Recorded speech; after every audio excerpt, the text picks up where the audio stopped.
بەڵێ سەبارەت با گرنگی سەردانی سەرۆکوەزیران بۆ بەخدا و دیدار و کۆبوونەوەکانی لە ئەستۆدیۆ میوانداری بەڕێز دکتۆر ڕێبوار بابکەی بەرپرسی لەقیدەی پارتی دموکراتی کوردستانمان کردووە. دکتۆر بەخێر بێن. سپاس کاک کۆمار. بەخێر بێ کەکێری بووە پەیوەندیان هەولێر و بەغدای دەکەبن پرۆسەیەک نوودە ئاستەک نوودە ئەم هێویتکەین ئەو بزاف و تەقەلایەت سیاسی vêgavê cenabê Serokê hikûmetê Kak Mesrûr Barzanî dest pê kiriye ji bo çareserkirina êrişa dilayekê de wek cenabê wî jî îna ziman û dîsa jî berew pêşbirina têkelî û peywendiyên nêvbera Hewlêrê û Bexdadî ji dîsa jî ew jî yekê ji we amancê Serokê Hikûmeta Herêma Kurdistanê. Kak Cemal ez hez kem amajepeyekê bikem ku bêjim têrwanîna siyasî yê Serokvezîran Kak Mesrûr Barzanî serçend binemayekê xwe dîtiye. Yek ji we binemaya Kak Mesrûr Barzanî bi rwayeka mukum lojîka guftûgoyê hey danûstandinê hey. Kak Mesrûr Barzanî yê duyê li spêdê ve siharê ve heta vêgavê danûstandinê têr û teser gel hemû aliyên siyasî lê hestib mandîbûnê nake, hestib şeketbûnê nake, hestib hîlakbûnê nake. Ew jî tê manaveyekê tê mana ciddiyeta Kak Mesrûr Barzanî û helwestên wî helwestên wî li ser wa pirzgirêkê ku nêvbera Hewlêr û Bexda heye ew pirzgirêk jî Kak Cemal gişt wa pirzgirêka girêdayîna mafê destûriyê gelê Kurdistanê. Em li berdem du rêkayne gelo. Erê em destberdarî wa mafa bibin, teslîmê îradeka siyasî bin ku dixwaze Kurdistan ev pêşveçûnê Kurdistanê ku serdestê Cenabê Serokê Hikûmetê, Cenabê Serok Barzanî û Hikûmeta Herêma Kurdistanê çêbûye nemîne yan jî em pêdagirî bikin ser wa mafê destûrî ku û rêka diyalogê û danûstandinê gel Hikûmeta Iraqê. Qenaet û bîr û bawerê siyasî layê Serokwezîr Kak Mesrûr Barzanî ew e ku em dest bernedin li lojîka danûstandinê guftûgoyê gel hêz û lanê siyasî. Çunkî helûmercê siyasî Kak Cemal helûmercê siyasî hemî dema xêrayî yan jî gorankarî bi xwe ve dibîne. Peywendî û têkeliyet me li ser astê herêmê nêvberama û Îranê, nêvberama û Tirkiye peywendî û têkeliyet vêgavê pêşveçûnê baş bi xwe ve bînî nêvberama û Îranê. Ew têkelî pêşveçûna wa têkeliya taybet jî gel Îranê bandora xwe be ser têkeliyet me gel Iraq. Lewma têgeyişineka taze jî di aliyê Şîe jî çêbûye li hemberê çê li hember wa mafê destûrê gelê Kurdistanê ku rêka diyalogê û rêka Parlemana Iraqê bêne çareserkirin. Me jî em jî dixwazin ew pirzgirêk yan jî ser binemayê destûrê yan jî bi aliyetekî qanûnî bêne çareserkirin. Çê dike ew pirzgirêk hewlê siyasî bi wê yekê nebin ku pirzgirêk toxtir bibe bimînin wekû xwe. بەڵێ دکتۆر ئەمڕۆ سەرۆکوەزیران مەسرور بارزانî چای بە چەندین کەسایەتی عراقی کەوت لە ئاسی جیاواز لە حیزب و لایەنی سیاسی جیاواز. هەندێک جار پێتان وانە ئەم دیدار و کۆبنەوەوانە لەگەڵم لایەنە سیاسی جیاوازانە باشترە دەرەنجامەکەی زووتر پێگەی تا ئەوەی لەلایەن حکوومەت کۆبیتەوە دیدار و کۆبنەوە لەگەڵ حکوومەتکەی دۆخی عراق ئەمە ناخوازێت کە ئەمە ڕێگە ڕاستەکەی بێ لەگەڵ هەموو لایەنە سیاسیەکان کۆبیتەوە. کا کۆمار حکوومەتی عێراق هەموو ئامرازێکی تاقی کردەوە لە هەمبەر هەرێمی کوردستان بەڵام سەرکەوتو نەبووە. فشاری سیاسی لێکردین خەڵکی ئێمەی تووشی قات و قوڕی کرد بەڵێ سیاسەتی برسیکردنی خەڵکی گرتە بەر فشاری ئەمنی لەسەر کردین هەڕەشەی ئەمنی لەسەر کرد گۆڕەشەی ئەمری لەسەر کردین بە درۆن هێرشیان کردینە سەری هەموو ئەو ئامرازانەی تاقی کردەوە نەتیجەی نەبوو. یەک ئامراز مایە ئەبێ تاقی بکرێتەوە و نەتیجەکەی لە بەرژەوەندی هەردوو لادایە بەو قەنەعەتە گەیشتون ئەویش ئامرازی گفتوگۆ و دانوستاندنە بگەڕێنەوە بۆ ڕێککەوتنامە سیاسیەکان بگەڕێنەوە بۆ دەستور بگەڕێنەوە بۆ لێک تێگەیشتانەکراوە بگەڕێنەوە بۆ یاسای موازنەی پەرلەمانی عێراقا کە دەرچۆ و دەنگی لەسەر هاتووە دەنگی لەسەر دراوە. ئەمەیان ئێستا جۆرێک لە تێگەیشتن گەڵاڵە بووە لە سەرکردەکانی شیعە بە تایبەتی کە بەدەر لەو ئامرازانەی کە باسمان کرد تاقیکرانەوە نەتیجەکەی بەخراپ شکاوەتەوە بە سەر وەزعی عێراق بەخراپ شکاوەتەوە بۆ سەر وەزعی ئەمنی عێراق بەخراپ شکاوەتەوە بە سەر وەزعی سیاسی. خۆتان نەزانن دۆخی سیاسی لە عێراقا جێگیر نییە تاکو ئێستا دۆخی مؤسسات لە عێراقا جێگیر نییە ئاسایشی مؤسسات بەرقەرار نییە تاوەکو ئێستا سەرۆکی پەرلەمانی عێراق یەکلایی نەبووتەوە تاوەکو ئێستا زۆرێک لەو پرزگرێکە سیاسیانە کە ماون چارەسەر نەبوون لە سەروی هەمووی شانەوە ئەگەر بێت و بەو ئاراستەیە سەرکردایەتی سیاسی شیعەکانە بچن بەرەو ڕووە و قوڵکردنی کێشەکان لەگەڵ هەرێمی کوردستانە بچن حاڵی حاضر هە لە بەرژەوەندی ئەمنیەتی استقراری ئەمنی عێراقانیە بۆیە تەسەوڕەکەم هەتا تەنانەت بابەتی نەوتیش کە ڕەهەندێکی استراتیژی هەیە ئێستا بزانە خۆیان گەیشتونەتە و قەناعەتە کە داواکەن وەفدی هەرێمی کوردستان هەفتەی داهاتوو کۆ دەبنەوە لەسەر مەلەفی نەوت بزانە کاک کۆمار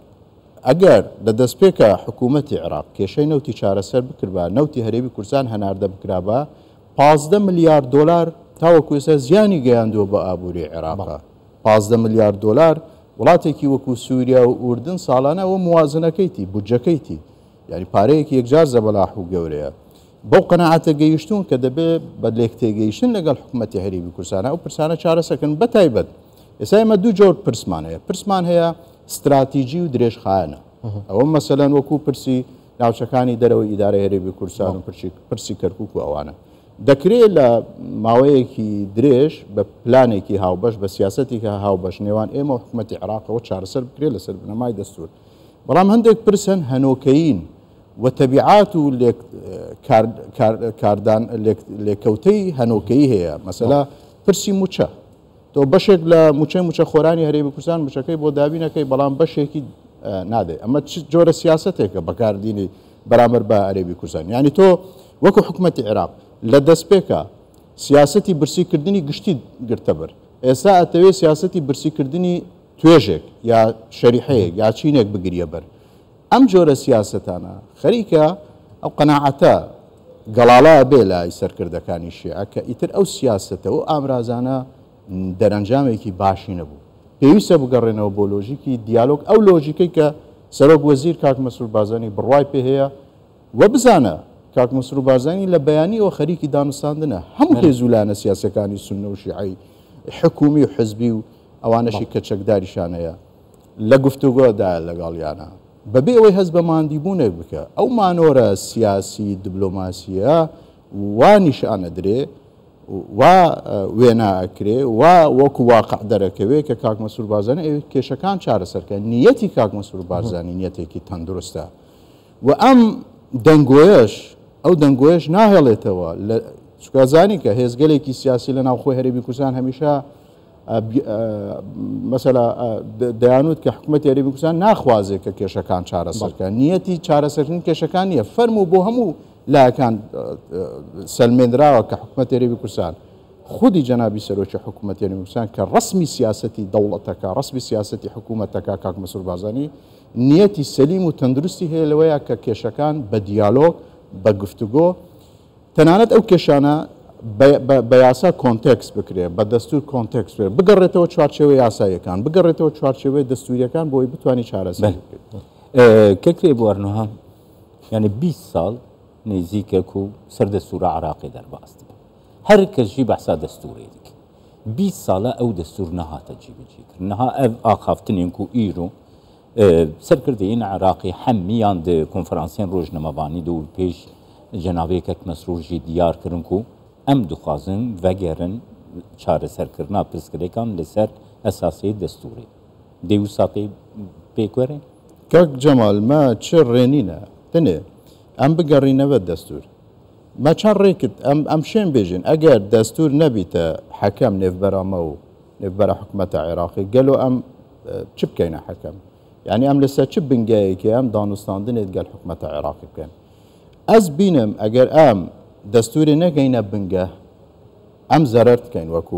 وەکو کورد وەکی ئالیە عراقی مەسەلا ئەوژی بەسا دەستورێتکن دەبێژنەمێ دەستوری جێبجی بکن ئەو دەستورا و 20 ساڵا جێبجینە نە ئەو وەختێکی دەستوری جێبەجێتکەن ئەو بڕگێ و مادێت کوشت بەرژەوەندی ئەوەندایە وەکو دەسەڵات تێ یەکلایکەرەوە حەسریش بۆ حکوومەتە عێراقاتیە پشێوەیەکی ئەنتیقایی ئەوە ناجێبەجێتکەن 55 مادێت دەستوری گرێدای کێشە و ئاریشە و حقوقێت گەلی کوردستانی ناتێ جێبەجێکردن دەستور گرێبەستێکی سیاسی کۆمەڵایەتی بوو نێڤبەرامە وانە لێ ئەم وەکو کورد ئەم پێدویە هەمی دەما تا کەسێ سەر دەستوری بکەن چونکی مەل دەستوری بەهاتر و دەستوری باشتر نینن ئەم پەنای بۆ بن اتفاقیات سیاسیش بۆ سەدەمێکێ و ئەو وی سەدەمیژی نایە چارەسەر یعنی پابند پێ نایەتەکردن کاک جەمال مە دەستور گەل وانە کرد وانە پابندی دەستوری نەکرد مە اتفاقیات سیاسی گەل حکومەتە عێراقی کرد وان پابند نەکرد یعنی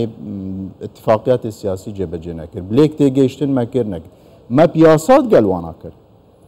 ئەم وەکو کەمینەژی پەرلەمانە عێراقی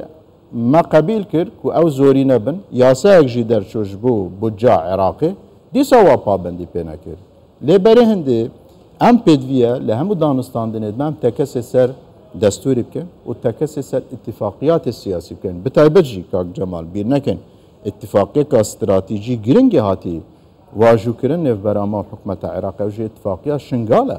شنگال پرسێکی استراتیژی گرنگە شنگال ڕەهەندێکی ئەمنی هەیە ڕەهەندێکی سیاسی هەیە ڕەهەندێکی دیموغرافی هەیە ji بۆ me pirsekî giring e em tekesê serva babeta bikin li hemû danistandine lê bi nisbet me vê gavê ewlewiyet nisbet me ew e ku em bikarbin mûçet xelkê Kurdistanê dabin bikin em bikarbin nefta herêma Kurdistanê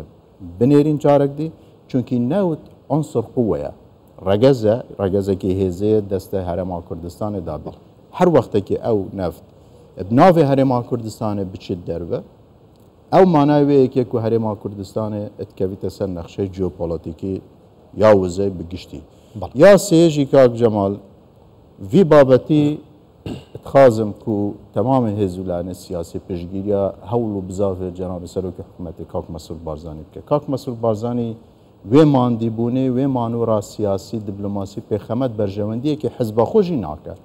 پێخەمەت بەرژەوەندیت گشتیە وەت خوازە ظروفێت سیاسی vêgavê ku hemû tewavê hêzûlanê siyasiyet Kurdistanê piştgiriya بەڵێ دکتۆر سەرۆکوەزیریان مەسرور بارزانî پێشتر سەردانی واشنگتۆنی کرد و بە دەستێکی بڕەوە گەڕایەوە و زۆر گرفت لە نێوان بەغدا و هەولێریش چارەسەر بوون و ئێساش هەنگاوی زیاتر هەیە بۆ چارەسەربوونیان ئەمڕۆژ لە بەغدایە لەگەڵ لایانی سیاسی و یاسایی و چەندین لایانی جیاواز کۆبۆتەوە دوایی هاتنە دەرەوە لە دیدار و کۆبنەوەکان دیارە دەرەنجامی باش لە ناو کۆبنەوەکان هەبوون ئەمە بۆ چیە گەڕێتەوە ئەوە بۆ ئەو توانە دیبلۆماسی کاک مەسرور بارزانیە گەڕێتەوە کە توانیوێتی لە ماوەی کابینەی نۆیەم پەیوەندی دیبلۆماسیەکان لەسەر ئاسی نێودەوڵەتی پتەوکە بە شێوەیە کە قەناعەتی کۆمەڵگەی نێودەوڵەتی و ئەمریکا و ئەوڕۆپا لەسەر ئەوە دروست بکە کە بزاوی دیبلۆماسی کاک مەسرور بارزانی حکوومەتی هەرێمی کوردستان بزاوێکی تەندروستە دۆزێک هەیە نەک کێشەمان هەیە ئێمە دۆزێکمان هەیە بە ناوی دۆزی گەلی کوردستان ئەم دۆزە پێویستی بە چارەسەرە ئەوەی کە ئێمە داواکەین داوایەکی شارستانی مەدەنی قانونی دەستوریە ئەمانەوێت لەسەر بنەما و بنگەی دەستور چارەسەری کێشەکانی خۆمانکەین ئەم وڵاتانەش دەی کۆمەلگای نێودەوڵەتی ئەمریکا و ئەوڕۆپا پشتیوانی ئەم جۆرە سیاسەتەیەکەن کە لەسەر بنەمای دەستور کێشەکان چارەسەر بێت بۆی لەو ڕوانگەیەوە ئەوان پشتەوانی ئێمەنە وان قەناعەتێکشیان لا گەڵاڵە بووە کە ئەو دۆزێکی ئێمە باسەکەن دۆزێکی ڕەوایە پێویستە گەلی کوردستان مافە شایستە دارەکانی بۆ دەستە بەرکرێ پێویستە دەستور جێبەجێ بکرێەوە پێویستە یەکێک لە خەسڵەتەکانی سیستەمی فیدرالی کاک کۆمەر ئەوەیە کە تۆ دەستور حەکەمە لە نێوان حکوومەتی اتحادی حکوومەتی فیدرالی لەگەڵ حکوومەتی هەرێمەکانە واتە کاتێک کە کێشەیەک سەر هەڵدەدا هەردوو لا گەڕێنەوە بۆ دەستور و ئەبێ دادگایەکە بێ دادگایەکی بێلایەنی فیدرالی بەمانا کەلیمە فیدرال نەک ئەوەی کە ئێستا بەناو دادگایەکی فیدرالیەکە هیچ خصوصیەتی فیدرالیشی پێوە نیە ئەبێ دادگایەکە بێ ئەو کێشانە نێوان هەرێمەکان و نێوان حکوومەتی اتحادی چارەسەر کرد دەیفەرموو ئەمان نە قەناعەتیان بە دەستورە وەنە ئەو دادگایش هەیە کە تۆ وەکو خۆت وەکو هەرێم ڕووی تێ بکەی و بتوانی کێشەکان لەوێ لەسەر بنەمای دەستورت بۆ چارەسەر بکە لەو ئانوساتەدا تۆ بەڵام ئێمە وەکو خۆمان قەناعەتێکی تەواومان بە بزاوی مەدەنی هەیە بە بزاوی پەرلەمانی هەیە بە بزاوی سیاسی هەیە بە بزاوی دیبلۆماسی هەیە هەر بۆیەشە کاک مەسرور بارزانی دانوستاندنەکان و لۆژیکی دیالۆگی کردوتە لۆژیکی سیاست و سیاسەتی پێیەکە و هەست ناکرێت کە کەسێکە ماندوو بووە شەکەت بووە لەبەرەوەی کە ئەمە دۆزی گەلەکەی کردوتە کۆڵەکە بەسەر ملیەوە ئەچێ لەوێ هەوڵی ئەوەدا کە کێشەیەک چارەسەریەک بۆ کێشەکان بدۆزێتەوە بەڵێ گەلێک سپاس بۆتە کێکی ڕێبوار وا بکەی بەرپرسێ لە قادەحیا پارتیا دەموکراتە کوردستان بەخێراتن سپاس